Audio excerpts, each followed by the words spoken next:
purpose is to persuade the audience to change the way they look at special needs. Courage does not always roar. Sometimes courage is the quiet voice at the end of the day saying, I will try again tomorrow. A quote from Mary Ann Rademacher pertaining to those who have felt different in their lives.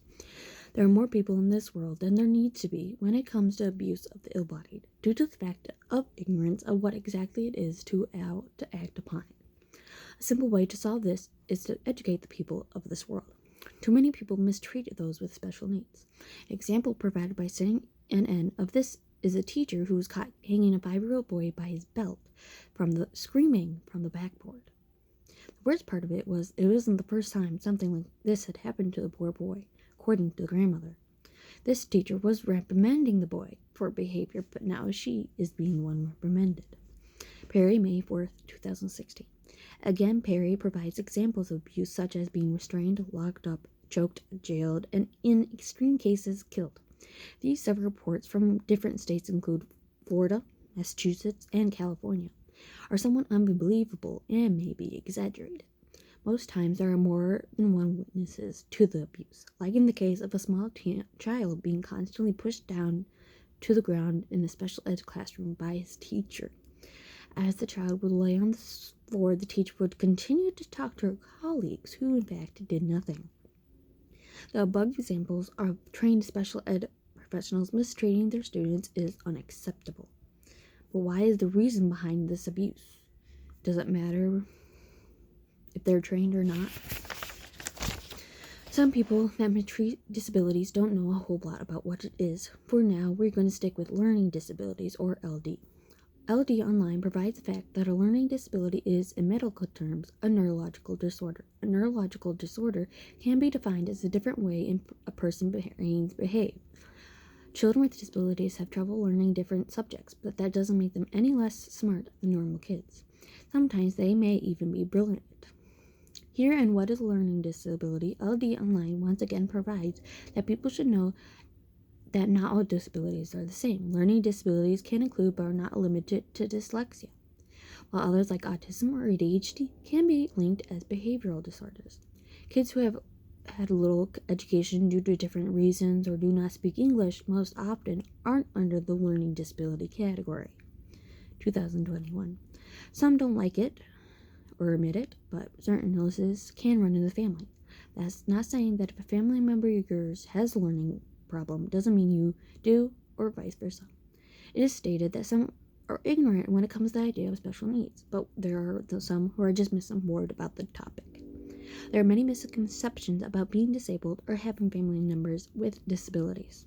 Some of them are provided by PBS in 5 Misconceptions About Learning Disabilities, March 16th, 2012. A learning disorder has nothing to do with ignorance, the academic system, etc. Most often, the lack of understanding or improvement is full of unknowns, which makes it more difficult to understand the issue.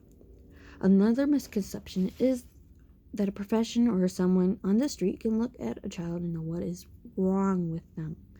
There is no scientific evidence that can predict this. Only the careful watch of parents, teachers, etc.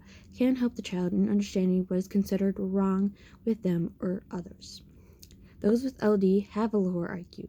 That is not true. Just because their brains cannot cope with certain aspects of life and school doesn't mean they can't do great things. One person is a great example of this, Albert Einstein, a quantum theorist who is said to have not talked until a very late age.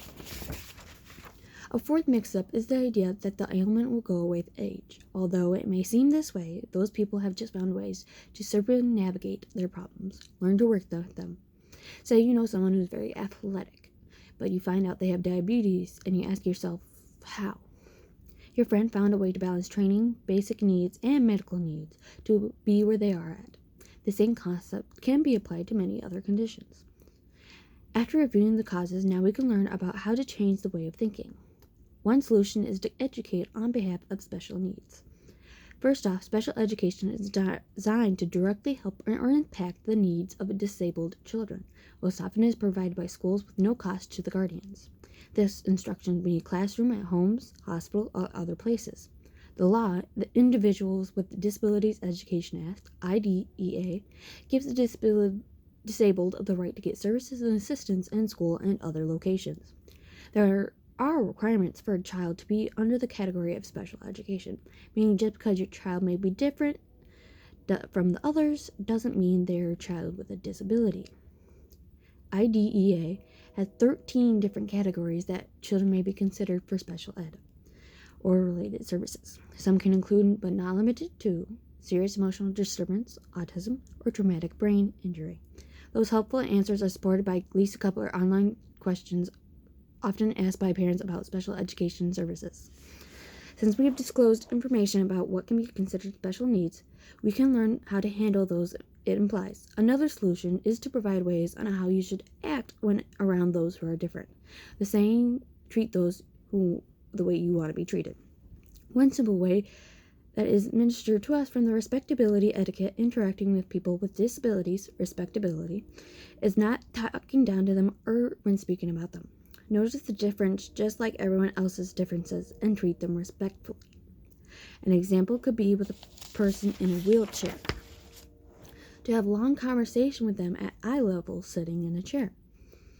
Another way is asking if they need help before helping them, but don't repeatedly question them. Yes, you do help them when they say yes, they ask, or if the situation is dangerous, as you would help any person in that case. 2021. Always remember that each person with a disability has a different way to cope with it, so that means asking them what they are comfortable with, how to respect them, and to treat each one as the individual they are. People mistreat others due to the lack of knowledge and misunderstanding that surrounds them.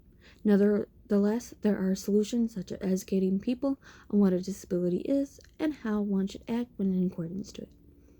As people, you should understand the feeling of being mistreated or misunderstood.